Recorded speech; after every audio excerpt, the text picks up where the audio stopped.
Kakkur DMSB സ്കൂളിന്റെ 31ാം വാർഷികം ആഘോഷിച്ചു. റിട്ടയർഡ് അധ്യാപിക പി സുനില പതാക ഉയർത്തിയതോടെ ആഘോഷ പരിപാടികൾ തുടങ്ങി. കേരള സംഗീത നാടക അക്കാദമി ചെയർമാൻ മട്ടന്നൂർ ശങ്കരൻകുട്ടി മാരാർ ഭദ്രദീപം തെളിയിച്ചു.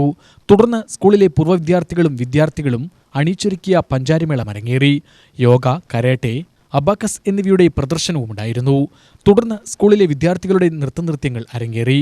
വൈകുന്നേരം നടത്തിയ സാംസ്കാരിക സമ്മേളനം കെ ബാബു MLA ഉദ്ഘാടനം ചെയ്തു. എല്ലാ കഴിവുകളെയും ഒന്ന് തൊട്ടുണർത്തുന്ന പുതിയ രീതിയിലേക്കുള്ള മാറ്റം, അത് വിദ്യാഭ്യാസ രംഗത്ത് വലിയ മാറ്റമാണ് ഉണ്ടാവുന്നത്.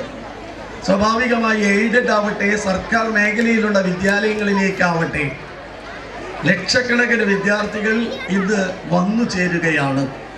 പണ്ടേ നമ്മുടെ രക്ഷിതാക്കൾക്കുണ്ടായിരുന്നൊരു ബോധം, അത് കോട്ടും ടൈയും സൂട്ടും കെട്ടിയാൽ, താങ്ങാനാവാത്ത പുസ്തക സഞ്ചി തോളിൽ തൂക്കിയാൽ, ഏതെങ്കിലുമൊക്കെ ഒരു അവരുടെ സ്വകാര്യ വാഹനത്തിലേക്ക് തള്ളിക്കയറ്റി വിട്ടാൽ 1000 രൂപയാണ് എൻ്റെ മകന് ഫീസ് മാസാമാസം കൊടുക്കുന്നത് എന്ന് പറഞ്ഞാൽ അതൊക്കെയാണ് വളരെ ഗൗരവമെന്നും, കാണാപാഠം പഠിക്കുന്ന പാഠഭാഗങ്ങൾ കൊണ്ട് വീട്ടുകാർക്കും ഒരുപക്ഷെ പരീക്ഷയിലും മികവുറ്റ വിജയം നേടുക മാത്രം ചെയ്യുന്ന കുട്ടികൾ പഠിക്കുന്ന വിദ്യാലയമാണ് ഏറ്റവും നല്ലത് എന്ന രൂപത്തിൽ ചിന്തിച്ചിരുന്നൊരു കാലമുണ്ട്.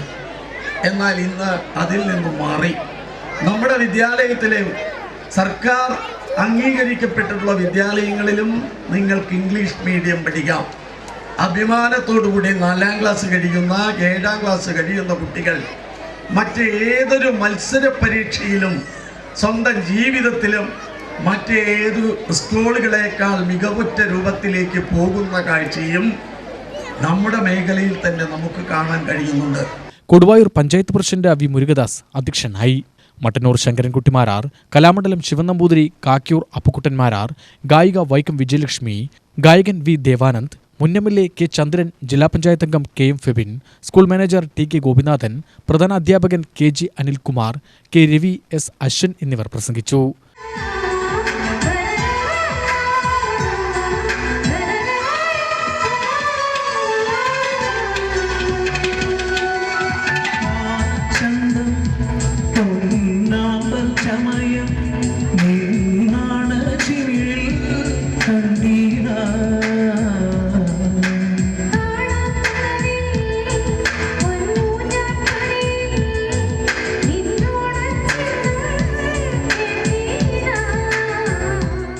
UTV news, Palakkad.